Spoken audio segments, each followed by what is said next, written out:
The Horned Viking Helmet, A History of a Myth.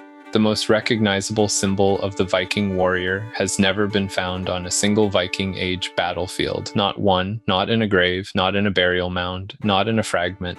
The entire Viking Age, nearly 3 centuries of Norse warriors, left behind exactly one complete helmet. It is a plain iron cap, no horns. The horned helmets that do exist in Scandinavia predate the Vikings by roughly 1,700 years, and they were made for religious ceremonies, not combat.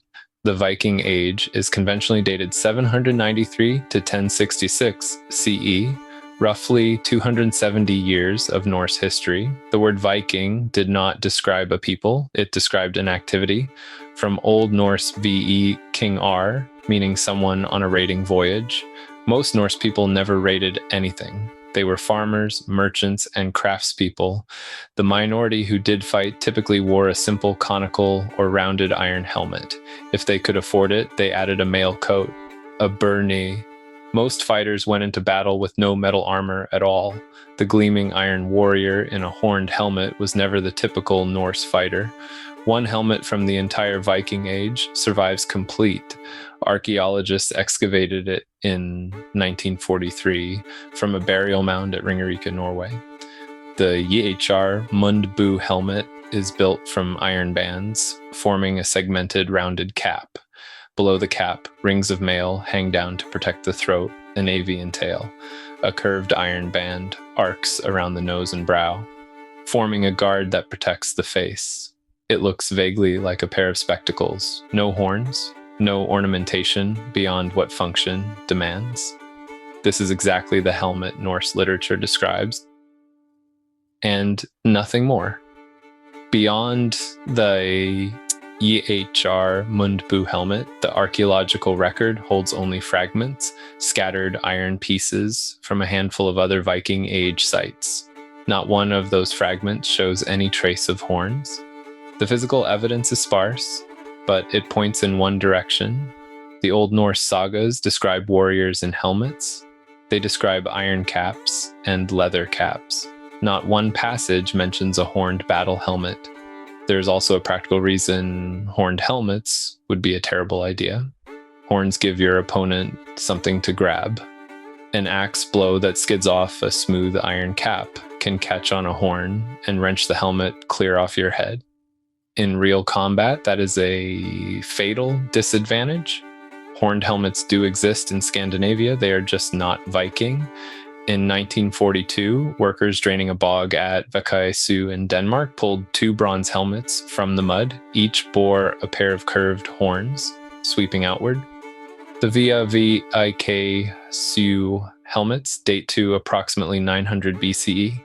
The Late Bronze Age. That is roughly 1,700 years before the Viking Age begins. The helmets are elaborate, ornamental, bronze horns sweep outward in elegant curves. The structural fragility makes clear these were not built for a fight. The most likely explanation is that these were ritual objects worn in religious ceremonies. No written record from that period survives to confirm it. Centuries later, the Vendel period burial sites in Sweden, predating the Viking Age by up to 2 centuries, produced their own elaborate warrior helmets. The Vendel helmets have elaborate crests, decorative panels, and fine ironwork. No horns. Impressive, but hornless. There is one genuine ambiguity in the Norse record. A tapestry fragment from the Oseberg ship burial, interred around 834 CE, shows a procession of figures. Some of those figures appear to wear horned headdresses, but the tapestry is heavily deteriorated. Scholars reconstruct the imagery differently. No firm conclusion is possible. Then there are the Torslanda die plates, bronze stamps from Åland in Sweden, dating to the 6th or 7th century CE. Figures on those plates wear horn-like projections on their helmets, but they appear to be dancing or moving in procession, not in battle. Scholars read them as ritual performers or mythological beings, not warriors. The image we know did not come from a battlefield or a burial mound. It came from a drawing board, and it came in the 19th century. Romantic nationalism swept through Scandinavia and Germany in the 1800s. Artists, poets, and intellectuals wanted a heroic Norse ancestor, and heroic effect mattered far more than accuracy. Swedish illustrator Gustav Malmström produced widely reproduced saga illustrations depicting Norse heroes in horned helmets during the mid to late 19th century. Those images traveled through printed saga editions read across Europe. The horned helmet was already spreading before its most influential moment arrived. That moment arrived in August 1876 at the Bayreuth Festspiel Haus in Germany, the world premiere of Richard Wagner's complete ring cycle.